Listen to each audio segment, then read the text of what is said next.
Now I would like to discuss with you the two topics of orthodox systems, that are Mimamsa philosophy and Vedanta philosophy. The Mimamsa philosophy. The Mimamsa is called the Purva Mimamsa, while Vedanta is called Uttar Mimamsa. The former is earlier than the latter in the sense that it deals with rituals, while the latter is concerned with knowledge. The performance of rituals leads to the knowledge of the reality. So, the Purva Mimamsa, called the Mimamsa, is logically prior to the Uttar Mimamsa or the Vedanta, the former being concerned with Dharma and the latter with Brahman. The faith underlying Vedic ritualism consists of different elements such as belief in the existence of a soul which survives death and enjoys the fruits of rituals in heaven, the belief in some power or potency which preserves the effects of the rituals performed, the belief in the infallibility of the Vedas on which rituals stand, the belief that the world is real and our life and actions performed here are not mere dreams. The Buddhist, Jainas and the Charvakas challenge the authority of the Vedas. The reality of the world and the existence of the soul are denied by some Buddhists. Some Upanishads disparage the idea that heaven is the goal of man and rituals are the best possible human activities. The Mimamsaka tries to meet all such criticisms and upholds the original faith underlying ritualism. The Mimamsa is called Karma Mimamsa. It mainly deals with the Vedic injunctions about rituals, the rules of interpretation of the text, which remove the apparent contradictions among them and harmonize them with one another, and the philosophical justification of the beliefs underlying situation. It believes in the reality of the external world, the reality of the individual souls, and the law of karma. It believes in transmigration, heaven and hell, and liberation. It believes in the reality of the external world and reality of the individuals and the law of karma. It believes in transmigration, heaven and hell, and liberation. It believes in many gods who are worshipped through sacrifices and rejects the notion of one God who creates, preserves, and dissolves the world. It frankly advocates atheism and emphasizes the importance of ritualism. It believes in the eternality and infallibility of the Vedas and rejects their divine authorship. Literature. Jaimini Sutra in 12 elaborate chapters laid the foundation of Purva Mimamsa. Shravar Swami wrote the major commentary or bhashya on this work. He is followed by long writers. The two most important among them are Kumaril Bhatt and Prabhakara, who founded the two schools of Mimamsa named after them, and thus Mimamsa philosophy gradually developed. Etymologically, the word Mimamsa means solution of some problem by reflection and critical examination. As its subject matter was karma or rituals, the Mimamsa is also sometimes called Karma or Dharma Mimamsa. The philosophy of the Mimamsa school may be conveniently discussed under three heads, namely theory of knowledge, metaphysics, and religion and theology. Now I would like to discuss some important issues of Mimamsa system related to the metaphysics and ethics. The Mimamsa believes in the reality of the world with all its diverse objects. It rejects, therefore, the Buddhist theory of voidness and momentariness, as well as the Advaita theory of the unreality of the phenomenal world. In addition to object perceived, it comes to believe through the other sources of knowledge in souls, heaven, hell, and deities to whom sacrifice is to be performed according to the Vedic commandments. The souls are permanent, eternal substances, and so also are the material elements by the combination of which the world is made. The law of karma is thought sufficient to guide the formation of objects. The world is composed of a. living bodies wherein the souls reap the consequences of their past deeds, bhogayatana. B. The sensory and motor organs, that is the indriyas, which are instruments for suffering or enjoying those consequences, bhog sadhana. And E and C. The objects which constitute the fruits to be suffered or enjoyed, bhog vishaya. No necessity is felt for admitting the existence of God.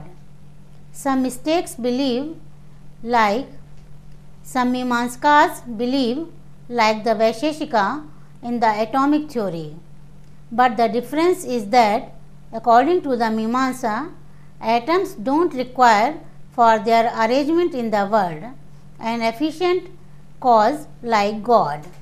The autonomous law of karma independently regulates the atoms. There is neither creation nor total destruction. The world is eternally there. This Mimamsa view is unique in Indian philosophy. Mimamsa metaphysics is pluralistic and realistic. It is not empiricism because it believes in the non-empirical Vedic source of knowledge, which is thought even to be more dependable than sense experience, and also because it believes in many realities like potential energy, the unseen moral principle, heaven, hell, etc., which cannot be known through sense experience. The Mimamsa's conception of soul. The conception of soul in the Mimamsa is more or less like that of other realistic and pluralistic schools such as the Nyaya Vaisheshika. The soul is an eternal, infinite substance which is related to a real body in a real world, and it survives death to be able to reap the consequences of its action performed here. Consciousness is not the essence of the soul, but an adventitious quality which arises when some conditions are present. In dreamless sleep and in the state of liberation, the soul has not consciousness because its conditions such as relation of sense to object are absent. There are as many souls as there are individuals. The souls are subject to bondage and can also obtain liberation. In all these respects, the grounds on which the Mimamsa's views are based resemble those of the other schools mentioned previously. Regarding the knowledge of the soul, however, there is something worth mentioning. The Bhatta school holds that the self is not known whenever any object is known.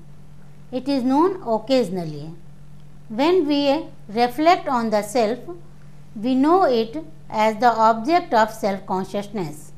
But the Prabhakar school object to this view on the ground that the very conception of self-consciousness is untenable, because the self cannot be both subject and object of the same act of knowledge of the subject and object are mutually incompatible and cannot be attributed to the same thing at the same time.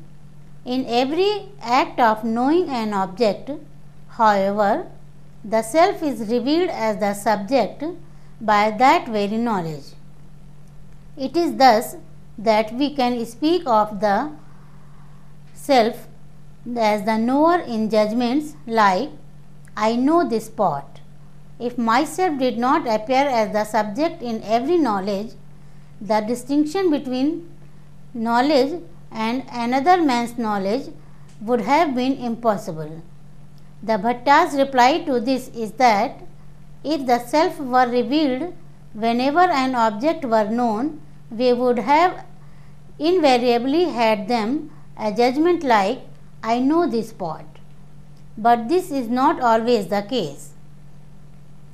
This shows that self-consciousness does not always accompany the consciousness of an object, but it only occasionally takes place and is therefore something different from the consciousness of objects. As for the opposition between subjectivity and objectivity, it is more verbal than real. If there were any real opposition, then the Vedic injunction, know thyself, and the everyday judgments like, I know myself, would have been meaningless. Besides, if the self were never the object of any knowledge, how could we remember the existence of the self in the past? Hence, the past self cannot be said to be subject or knower of the present memory knowledge. It can only be the object of the present self that knows it. This shows that the self can become the object of knowledge. Closely connected with this question is another, namely, how is knowledge known?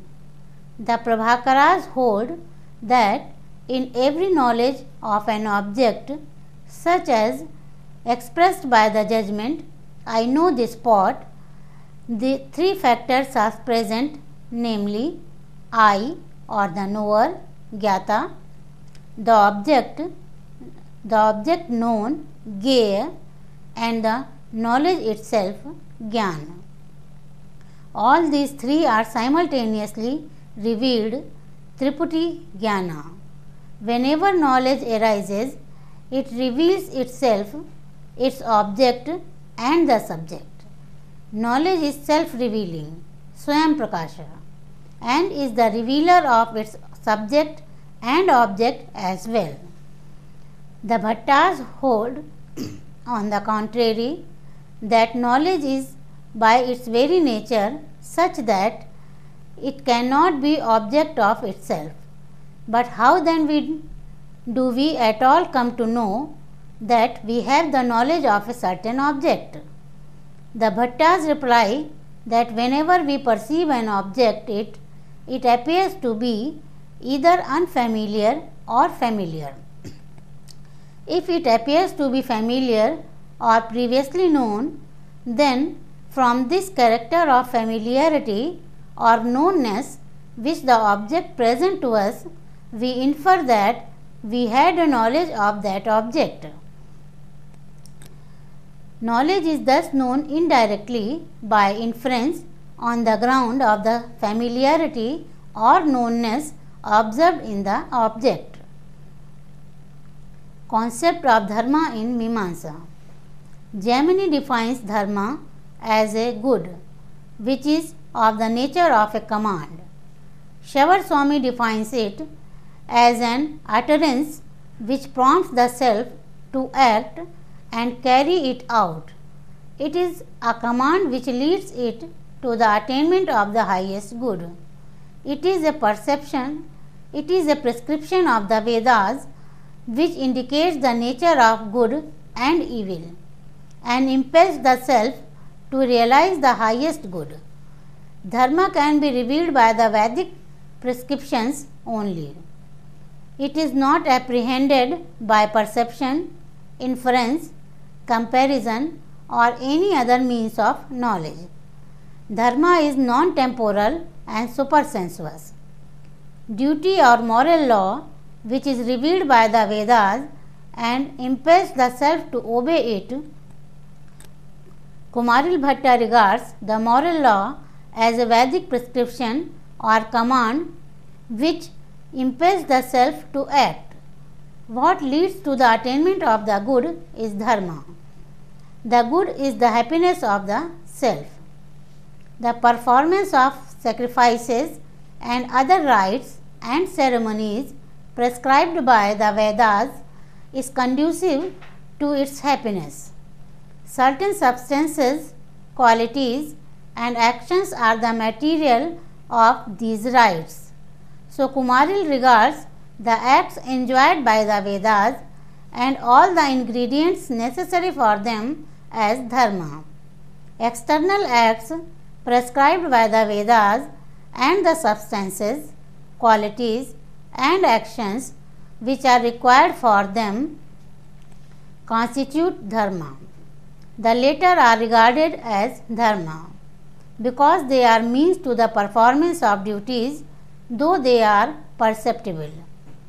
The conduciveness of the acts and the auxiliary substances, qualities, and actions to the highest good is always known from the Vedas. Kumaril regards the external acts prescribed by the Vedic injunctions and prohibitions as dharma. He advocates the ethics of ritualism and ceremonialism. He propounds an external and legalistic view of morality. The moral law is of the nature of an impersonal command and not the command of God.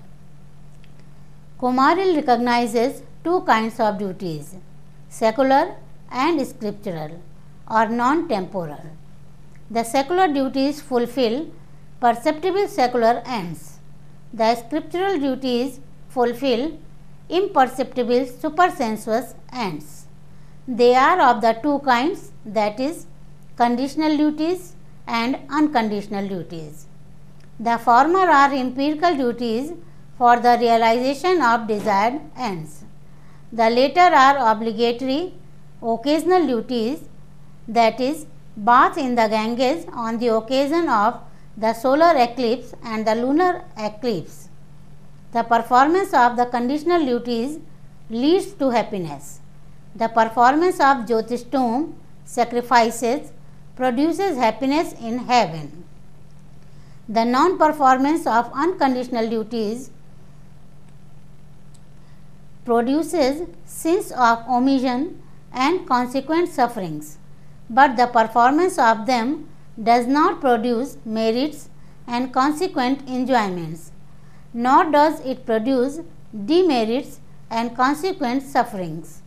It purifies the mind, generates the knowledge of the self, wipes off past sins and prevents sins which would accrue to the self from the omission of unconditional duties.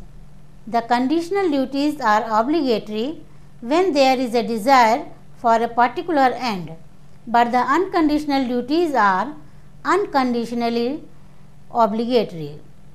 The scriptural duties are positive or negative.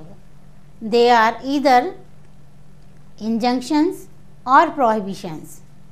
The former enjoin the performance of right actions, while the latter prohibit the commission of wrong actions. Prabhakara holds that apurva or the supersensible moral imperative is conducive to the highest good, which is indicated by the Vedic injunctions. A moral law is of the nature of the duty. A duty is apurva because it is incomprehensible by any other means of knowledge than Vedic testimony. It is a command or imperative because it impels a person to accomplish it. It is realizable by an action which is its means. The supersensible ought is the end of our moral actions. There is a permanent relation between apurva and its accomplishment by a voluntary action. When there is a volition, there is the accomplishment of ought, and when there is no volition, there is the absence of its accomplishment. Volition is an effort of the self which aims at the realization of ought through a voluntary action. Thus, dharma is apurva or supersensible ought, revealed by the authoritative suggestion produced in the self by the moral imperative. It is an objective category, but is not an external act enjoined by the Vedas as Kumaril holds. A person who performs the sacrifices enjoined by the Vedas is said to be virtuous because he executes the moral imperative. He cannot be said to be virtuous if he does not execute it. The accomplishment of the moral imperative is inferred from the performance of the sacrifices enjoined by the Vedas. The ceremonial acts are the contents of duty is that they fulfill the moral imperative, which is a transcendental variety revealed by the Vedic injunctions. They don't derive their authoritativeness from their conduciveness to any ulterior end or good, but from their intrinsic validity as self-revealing transcendental moral law. It is revealed by moral obligation produced by the moral imperative in the self. It is revealed to the self by the unique feeling of moral obligation, which is different from physical compulsion and physical impulsion. Moral obligation is a self-revealing experience. The prescribed duties do not derive their authority from the Vedas, as Kumaril thinks, but from apurva or the moral imperative, which is indicated by the Vedic injunctions. It is an impersonal law which has intrinsic validity, a transcendental variety of the moral order, which is self-revealing and self-authoritative. Prabhakara recognizes two kinds of duties, that is, conditional duties for the fulfillment of ends and unconditional duties which are obligatory in themselves. Unconditional duties are obligatory daily duties and obligatory occasional duties, but both of them ought to be done out of the sense of duty. The authoritative because they embody moral imperatives indicated by Vedic injunctions. Their authoritativeness is not due to their conduciveness to any ulterior end of consequences. They ought to be performed for their own sake. Apurva. The acts enjoined by the Vedas produce their fruits. The performance of the Jyotishtoma sacrifice produces happiness in heaven. The enjoined action is performed at one time and the fruition of the act follows much later. The performance of prescribed acts generates an unseen agency, apurva, which produces their fruition at a later time. The deferred fruition of the performance of duties is due to the meditation of apurva. Kumaril posits apurva as a third entity between the prescribed acts and their deferred fruition. It is an imperceptible potency in the principal action or in the self, which did not exist before the performance of the action. Before the prescribed acts are performed, there is an incapability in them for producing happiness in heaven, and there is an incapability in the self for attaining heaven. Both these incapabilities are removed by the performance of sacrifices, which creates a positive power, apurva, by virtue of which heaven is attained. The imperceptible power called apurva is known by presumption. The hypothesis of apurva removes the apparent inconsistency between the performance of the prescribed sacrifice at one time and the attainment of heaven at the later time. The performance of the act produces directly a certain potency in the agent, which persists in him and produces happiness in heaven after the death of his body. The causal relation between the prescribed act and its fruition cannot be explained without such an intervening potency, which is generated by the act in the self and is the immediate cause of the final result. Kumaril regards apurva also as an objective potency of the prescribed itself. Prabhakara rejects Kumaril's view. A prescribed act which is transient cannot bring about its final result, the attainment of heaven, at a subsequent time. The apurva or ought or duty, which is different from the transient act, which is indicated by a Vedic prescription and which is aimed at by a volition, generates the fruit. The volition is called bhavana because it generates a voluntary action which executes the ought. The moral imperative niyoga prompts the agent to put forth volition and exertion to accomplish the act, but it is difficult to explain how the niyoga or apurva can lead the self to attain the final result of the prescribed act done by it, without producing a potency or disposition in the permanent self. Liberation and its means. Kumaril and Prabhakara consider the nature of liberation and the means of its attainment. Kumaril regards liberation as negative in character and consequently eternal. If it be a state of positive happiness in heaven, it cannot be eternal. It is of the nature of negation and therefore eternal. But negation cannot be result of any action. Liberation is due to absolute extinction of merits and demerits. When they are completely destroyed, the body, which is the vehicle of experience, is destroyed.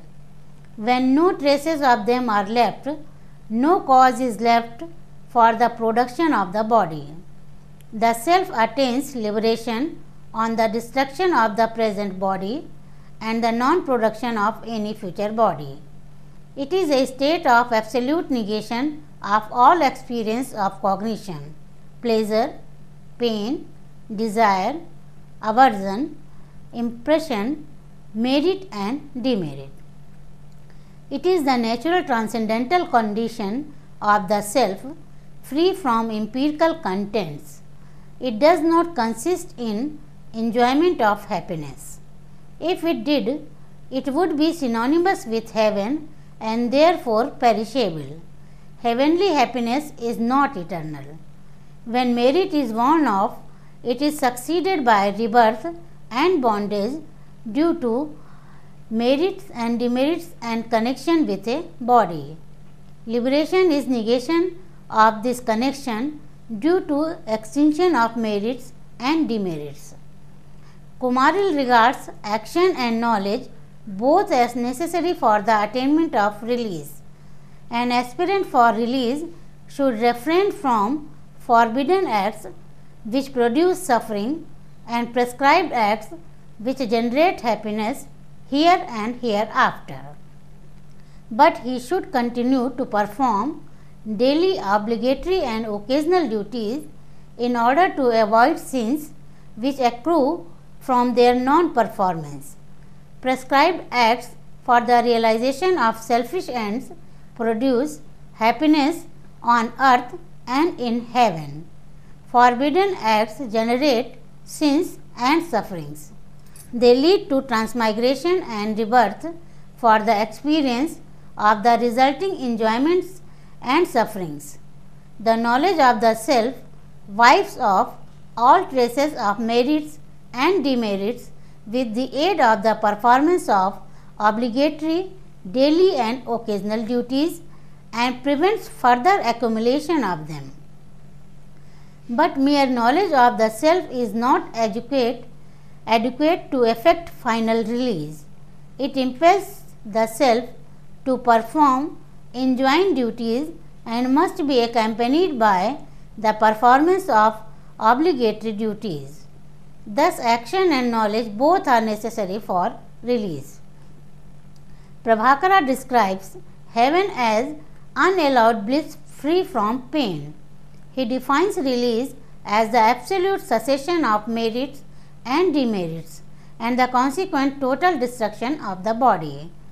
It is absolute cessation of the sufferings of empirical life consequent on the complete destruction of the self's contact with the body and the sense organs, which are destroyed by the complete disappearance of merits and demerits.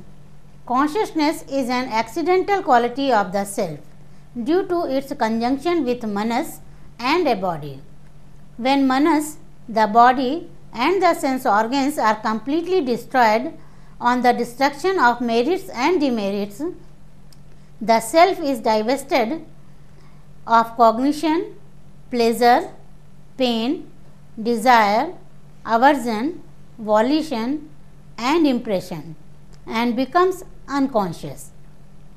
Release is absolute cessation of merits and demerits and the consequent pleasure and pain. It is negative in character and consists in complete destruction of the specific qualities of the self. It is the natural transcendental condition of the self, free from empirical contents as an eternal substance. It is not a state of positive bliss, but a negative state of absolute extinction of pain. The nature of release is the same according to the Prabhakara and Kumaril Bhatt. Prabhakara, like Kumarila, regards the action and knowledge both as necessary for release. Abstention from the all prescribed acts for the avoidance of sins and the performance of obligatory duties, together with rigid moral discipline, are the means to release. But action alone is not sufficient for the attainment of release. It must be supplemented by the knowledge of the self, which stops further accumulation of merit and demerit and completely destroys the body, which is the vehicle of experience. Knowledge of the self is not subservient to action. Aided by sense restraint, control of mind, sex restraint and other auxiliaries, it leads to release. After Mimamsa, I would like to discuss the Vedanta philosophy. Vedanta literally means the end of the Vedas. Primarily the word stood for the Upanishads, though afterwards its denotation widened to include all thoughts developed out of the Upanishads. The Uttar Mimamsa or Vedanta school of Indian thought, ascribed to Vyasa, embodied both the essence and the conclusion of the Vedas. Generally speaking, the Upanishads, the Bhagavad Gita and the Brahma Sutra, technically known as the three Prasthanas, together with their commentaries, form the essence of the Vedanta philosophy. The central theme is that enunciated in the Upanishads, the doctrine of Brahman and the embodiment of the unconditioned self. The great aim of all Vedanta teaching is to prove the reality of Atman and Brahman and to establish their complete identity. It teaches the essential oneness of all things. Badarayan's Brahma Sutra is the chief text of Vedanta philosophy. It discusses in 4 chapters. A. The coherence of the Upanishadic teachings, Samanya. B. Their non-contradiction in relation to established theories and logical rules, Avirodha. C. The means of realization, Sadhana. And D. The fruit achieved, Phala. These sutras, being brief, were liable to different interpretations.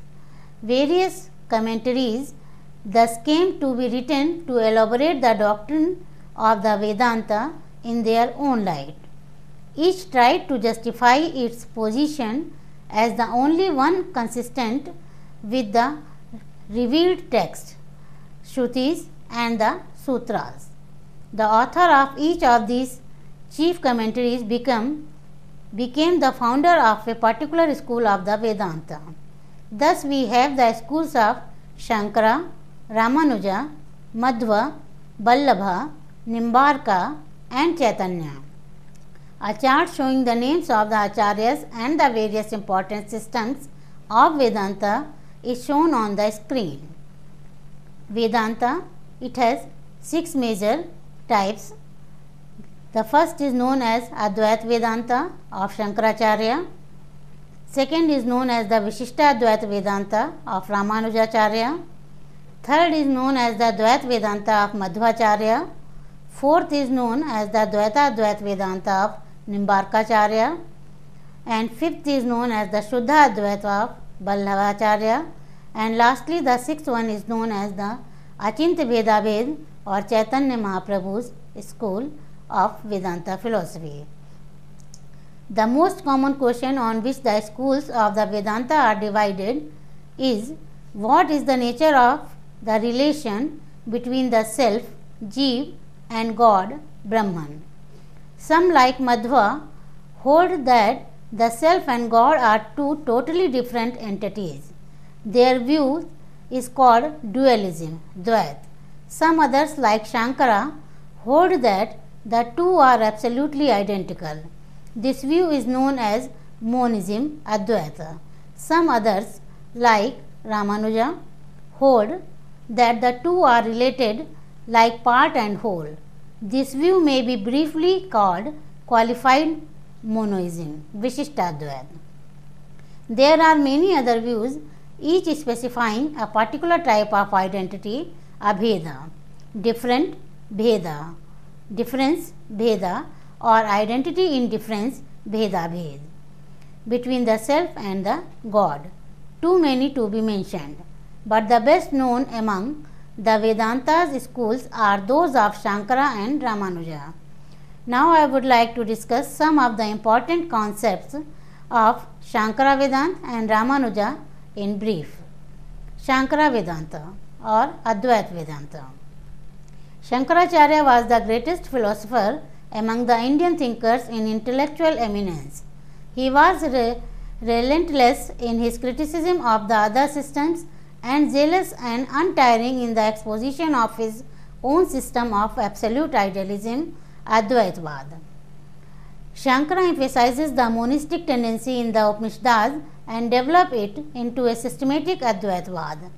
He emphasizes the reality of the unconditioned and unqualified Nirgun Brahma and regards the God, the individual souls and the world as appearances due to as indefinable principle called cosmic nescience, Maya, which is neither real and nor unreal, but indefinable. God is Brahman associated with Maya in its excellent aspect. The empirical self is Brahman associated with Maya, Avidya, in its inferior aspect.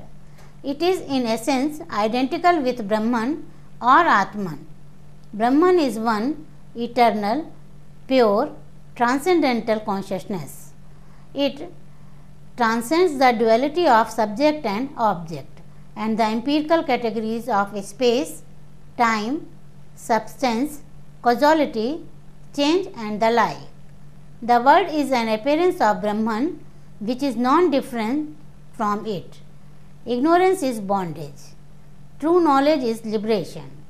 Bondage is due to nescience which generates a false sense of individuality. Liberation is pure intuition of Brahman, integral experience of identity. Shankaracharya admits the empirical reality of God, the individual selves and the world appearance, but he admits the ontological reality of Brahman only, the Atman. The Atman, according to Shankaracharya, is the universal self.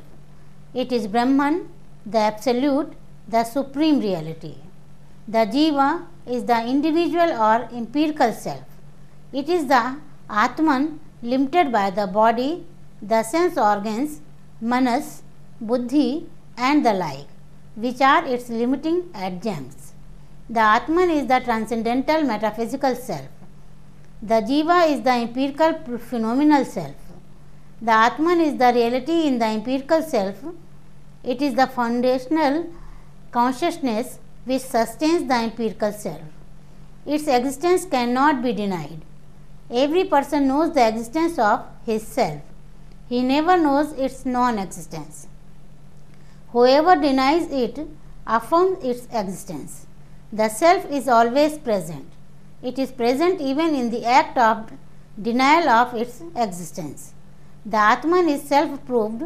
It cannot be proved by the means of valid knowledge, which cannot function without it. The Atman is the foundation of all means of valid knowledge, which prove the existence of those things which are not self-proved. The Atman exists prior to all means of valid knowledge. Shankara starts with the existence of the Atman, which is self-proved. The Atman is one, eternal, homogeneous consciousness in its essential nature. It is the witness or seer of all cognitions. Its essence consists in the mere power of consciousness.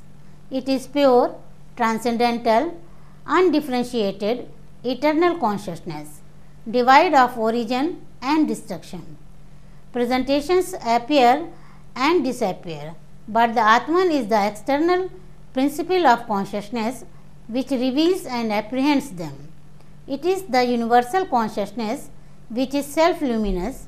It is not revealed by any other consciousness. It reveals all cognitions and objects which cannot reveal themselves.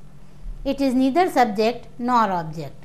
It is the eternal consciousness which is present in the adjunct of the internal organ and reveals all its modes. The distinction of subject and object is due to nescience. When nescience is destroyed, the distinction vanishes. The internal organ apprehended as the self appears to be subject and object. The Atman is non-dual and beyond subject and object. The Atman is of the nature of pure consciousness. It is eternally pure, conscious and liberated. It is the eternal, unchangeable, absolute, formless, one supreme reality. It is different from the empirical self, but the empirical self is not different from it. The Atman is its reality. The Atman is Brahman. The transcendental self is the absolute. The psychic principle is the cosmic principle. The Atman is the eternal consciousness which is the foundation of the empirical universe. The empirical self, Jiva. The Atman is the supreme universal self. It is non-dual or one, partless and omnipresent like space. The empirical self or ego is the Atman limited by the adjuncts of the body, the sense organs, manas, buddhi and ahankara, the psychophysical organism. The Atman is one but appears to be many individual selves owing to its limiting adjuncts. Atman is the universal self while the Jiva is the individual self. The Atman is the transcendental self while Jiva is the empirical self. It is neither a part nor a modification of the Atman, but its appearance. The adjuncts of the body, the sense organs, manas, buddhi and the like are creations of nescience and non-real. So the jiva is a construction of nescience. When nescience is destroyed, the jiva remains in its essential nature as the Atman, which is its reality. The empirical self is the knower, enjoyer, and active agent. It acquires merit and demerits and experiences their fruits. It is subject to transmigration, lives an embodied life in the empirical world, and is capable of bondage and liberation. Though it is non-different from the Atman, the Supreme Self, and immortal in its essential, is immoral in its essential nature. Morality is attributed to it owing to its actions due to nescience. The empirical self, the difference between the empirical self and the Atman is not real, but phenomenal due to the limiting adjuncts caused by nescience. The origin of the empirical self form, the Atman, is not real because it is a limitation of the latter. The origin of the limiting adjunct of the mind-body complex is said to be the origin of the empirical self. On the destruction of the psychophysical organism, the empirical self merges in the Atman, the Supreme Self. The concept of Brahman. Brahman is the only ontological reality in Shankar Vedanta. It is the supreme, perfect, absolute reality. The existence of Brahman is proved as the self of all beings. Everyone knows the existence of the self, Atman, which is self-existent and self-proved, proves the existence of Brahman. The Atman is the ontological reality in the empirical self. It is the foundational consciousness, which is the transcendental ground of the empirical self and which is the transcendental ground of the empirical universe. The Atman is Brahman. There is one internal universal consciousness which is the only ontological reality. Shankaracharya gives this ontological proof for the existence of Brahman. Brahman is existence, knowledge and bliss. It is the only ontological being, infinite, eternal, supreme knowledge and infinite, eternal, supreme bliss. Existence is knowledge. Knowledge is existence. They cannot be sundered from each other. Being is consciousness. Consciousness is being. Brahman is infinite, immoral and imperishable. It is not limited by time, space and objects. It is eternally fulfilled and of the nature of bliss. Existence, knowledge and bliss are its essential characters and neither its parts nor its properties. They distinguish Brahman from the world appearance which is unreal, non-intelligent and of the nature of pain. Brahman only is the reality. All else are a mere false appearance. Brahman expanded in the form of effects appears as mere names and forms. It is the ground of the entire universe of the phenomenal appearances. This entire universe is Brahman itself. Brahman is one. One eternal Brahman appears to be manifold appearances owing to nescience. One partless Brahman cannot be differentiated into manifold world and a plurality of empirical selves. If it does, it ceases to be partless and imperishable. So duality or plurality is not metaphysically real. Brahman is immortal by nature. It can never be divested of its nature, even as fire can never lose its heat. Brahman is the ontological ground of the manifold empirical world. Brahman is devoid of all difference, homogeneous, heterogeneous and internal. There is no other reality similar to it, from which it may differ. There is no other reality dissimilar to it, from which it may differ. There is no other reality dissimilar to it, from which it may differ.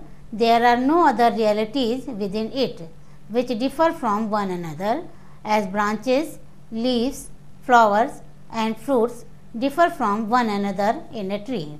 Brahman is absolutely undifferentiated, pure identity. Brahman is limitless and infinite. It is limitless in space and omnipresent. It is limitless in time, since it is not an effect which is limited in time. It is limitless in relation to objects. One object is limited by another different from it, but there is no difference in Brahman. So it is infinite. It is the cause of all phenomena in the sense that it is their substratum, which are non-different from it. They are effects which are unreal and which do not really exist apart from their cause. There are no other realities except Brahman. Hence, it is the infinite, non-spatial, non-temporal, non-causal, trans-empirical reality. Brahman is the eternally accomplished being. It does not change, increase or decrease, grow or develop. It is eternally perfect and does not acquire perfection. It is immutable and unchangeable. It is not dynamic but static, inactive and immobile. It is not teleological and does not realize an end or purpose external or immanent. Maya, Avidya. Shankaracharya uses Maya and Avidya, the two words, synonymously. Brahman conditioned by Maya is Ishvara, God.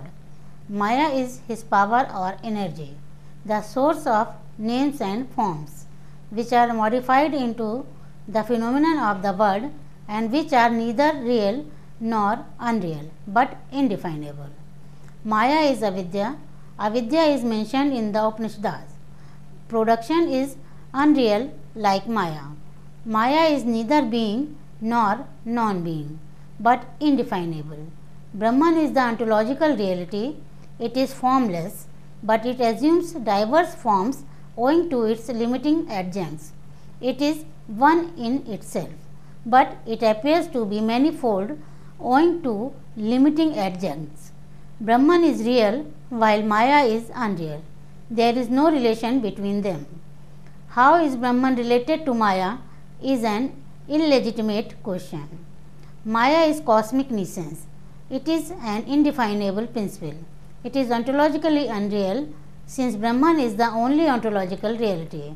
But it is not absolutely unreal like a hare's horn. It is real enough to project the multiple world of appearances. They are modifications of names and forms, which are creations, constructions or modifications of cosmic nescience, but they are appearances of Brahmans. Maya is not an independent principle of like Prakriti of Sankhya. It is dependent on God. It is God's energy and contains the unmanifest seeds of names and forms, which are transformed into the subtle essences and the gross elements. Maya is called unmanifest, avyakta, because it cannot be defined as real or unreal, and also because it consists of subtle essences of the elements which exist in an unmanifest condition in it. They exist as unmanifest names and forms or as seed potentialities of appearances. The empirical world consists of manifest names and forms.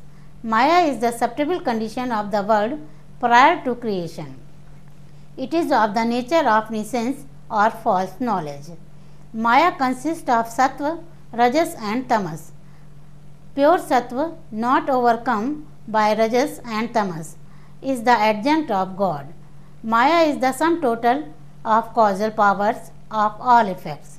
It subsists in God and is permeated by Him. Maya is cosmic nescience subsisting in and dependent on God, in which bound empirical selves, ignorant of their essential nature, sleep. This is the state of dissolution prior to creation. God creates the world out of this state of cosmic nescience. The bound souls are reborn at the time of creation to exhaust the store of merits and demerits. Bondage and liberation. The pure transcendental universal self or Atman is the reality of empirical self, which is really one, eternal, universal consciousness. It is eternally liberated. Its bondage is due to ignorance, which generated the psychophysical organism, which limits the universal consciousness and makes it appear as the individual self. Thus, ignorance or intellectual knowledge is infected with the duality of subject and object is the cause of bondage. Ignorance is removed by intuition of the identity of the Atman with Brahman. Integral experience of the Atman or Brahman leads to liberation. Bondage is ignorance, avidya. Liberation is higher knowledge or vidya. Ramanuja Vedanta or Vishishtadvait. Ramanujacharya was the chief propounder of the doctrine of qualified monism, Vishishtadvaitvad. He criticized Shankara's monism and established the ontological reality of God, the individual souls and the world, and regarded the souls and the world as attributes or modes of God. The concept of Brahman, God. Brahman is the supreme person endowed with immeasurable, supreme and auspicious qualities and devoid of all impure qualities. He is the infinite reality by nature and qualities. There is no other supreme reality.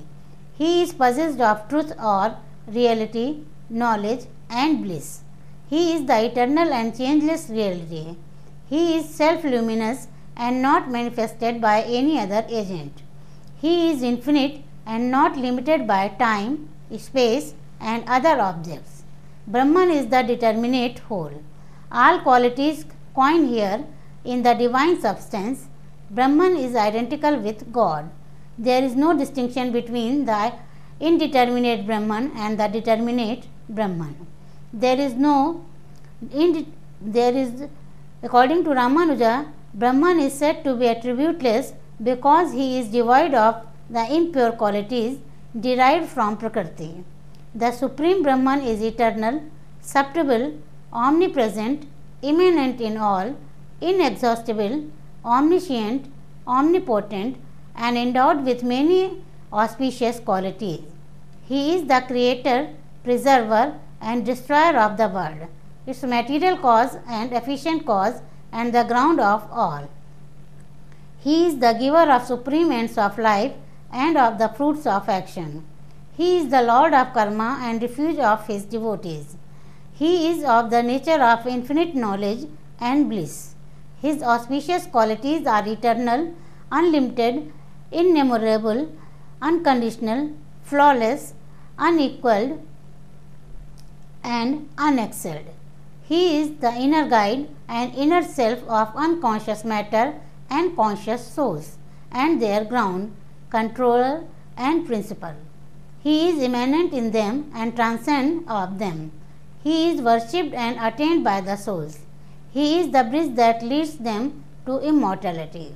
He is infinite and exists in his own greatness. He is the first cause of all effects. He is the eternal, unborn, immortal, infinite, identical in essence and immaculate. He is the infinite in the sense that he is eternal and immanent in all conscious souls and unconscious matter and their inner controller, but he is not tainted with their impurities. Ramanuja has refuted the concept of Shankara's Maya. So, it is important to mention here. Refutation of Maya. Ramanujacharya has refuted Shankara's doctrine of Maya. Shankaracharya maintained that one undifferentiated, indeterminate, self-luminous absolute Brahman is real and that God, souls and the material world are unreal appearances due to some defect. The defect is beginningless, cosmic nescience, avidya. It is neither real nor unreal but indefinable. It conceals the real nature of Brahman and projects the appearance of the multiform world. It is not being since it is illusory and contradicted right knowledge, nor is it non-being. since it is experienced and sublated by right knowledge. So Shankaracharya maintains that cosmic nescience avidya, maya, is indefinable and inexplicable. Ramanuja first argues that nescience must subsist in something. It cannot abide in the individual soul, jiva, since it is a product of nescience, an unreal appearance. It is Brahman limited by nescience or the mind-body complex due to nescience. Nescience cannot abide in Brahman since it is self-luminous and of the nature of knowledge, which is contradictory to nescience. Nescience is sublated by knowledge. Brahman is of the nature of pure knowledge, which destroys nescience. Therefore, Brahman, which is of the nature of pure knowledge, cannot be the locus of nescience. Nescience cannot be abide in any locus. Secondly, nescience cannot veil the self-luminous nature of Brahman, since self-luminosity, which is the essence, would be destroyed. Veiling the self-luminosity of Brahman consists in either obstruction of the production of manifestation of Brahman or the destruction of its existing manifestation. The manifestation of Brahman is eternal and not produced. So, concealment of self-luminosity of Brahman amounts to the destruction of its manifestation. Hence, nescience is incapable of concealing the nature of Brahman. Third and fourth, Shankaracharya maintains that the self-luminous subject-objectless consciousness apprehends itself as countless subjects and objects owing to some defect in itself. Ramanuja asks whether this defect is real or unreal.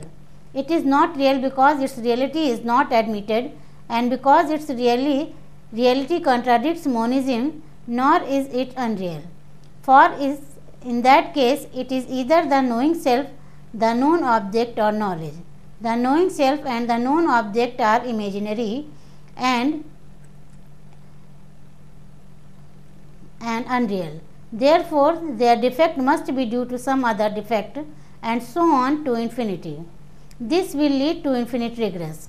The defect cannot be of the nature of knowledge, since there is no distinction between knowledge itself. If Brahman itself is the defect, then it is eternal like Brahman, and it makes liberation of the self impossible, since the defect of nescience cannot be destroyed. If the reality of the nescience, different from Brahman, be not admitted, the world appearance cannot be regarded as false. So, the reality of nescience is incapable of being proved. Fifthly, nescience is indefinable. It is neither existent nor non-existent. Ramanuja urges that all objects are known through experience. All experience is either of the existent or non-existent. There is no experience of anything which is neither existent nor non-existent. If such a thing which is neither existent nor non-existent were an object of experience, then anything would be an object of any experience, so nescience cannot be indefinable. Sixthly, Shankaracharya maintains that the nescience is destroyed by the integral knowledge of the identity of Brahman and the self. Ramanuja said that the bondage is not apparent but real, and that it cannot be destroyed by the knowledge of one undifferentiated Brahman. Bondage is due to merits and demerits of the selves, which lead to embodied self life and enjoyments and sufferings. Cessation of bondage can be acquired by devotion to and meditation on God through His grace. The quality of Brahman and the selves and the world is real and known by valid knowledge. The knowledge of identity contradicts the real nature of this duality and is therefore false. It leads to increase of bondage. The knowledge of God, who is different from the selves and who is their inner controller, is the means of liberation. The knowledge of identity is itself false and cannot destroy nescience. Lastly, there can be no cessation of nescience, since there is no knowledge which can destroy it. Nescience of the self is due to merits and demerits. It cannot be removed by the knowledge of the identity of the Atman and Brahman, as Shankaracharya maintains. Nescience is the knowledge of the independence of the self or Brahman. It can be destroyed by constant meditation on God. The true knowledge of the self and disinterested performance of duties relating to caste and stages of life. So, there can be no destruction of nescience by the knowledge of undifferentiated Brahman, as Shankaracharya supposes. The orthodox systems of Indian philosophy we have discussed, and now we have to consider the heterodox systems of Indian philosophy. Among the heterodox systems, there are three major schools. The first is known as Charvaka, and other two are Jainism and Buddhism. Here we concern only Charvaka school, because Jainism and Buddhism we will be covered in another lecture. So, I would like to discuss the Charvakian concept regarding the philosophy. Charvaka is known as a materialist school of Indian thought. He believes only in four material elements, which are earth, fire, water and air. He don't believe in the existence of sky. Charvaka accepts perception as a only source of knowledge. He says that anything which is not perceived cannot be accepted as real. So, on this basis thing of his epistemology, Charvaka denies the existence of soul, the existence of God and the liberation, etc. Charvaka specifically refuted Nyaya's theory of inference. Charvaka accept among four the only one pramanas, which is perceptions. All other three, the inference and comparison and the Shabda, verbal testimony, are denied by the Charvaka.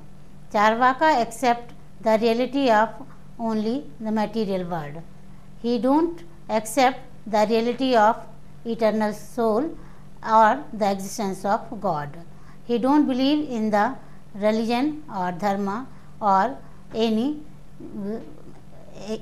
other thing, but his ethics is purely hedonistic. So, Charvaka hedonism is much more popular in Indian ethics. Charvaka has accepted the perception as the only valid source of knowledge. So, he has refuted other sources of knowledge, and among them he has broadly refuted the inference theory of Nyaya. And Charvaka's metaphysics is, in his metaphysics he only accepts the bodily existence of the soul, because body is made of matter and Charvaka is a materialistic school. So, he believes that only matter is real, no other thing is real.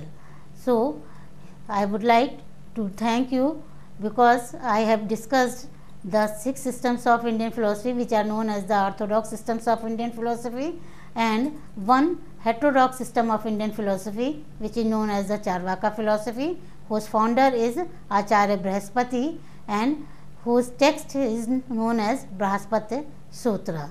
Jainism and Buddhism will be covered in other lectures. Thank you.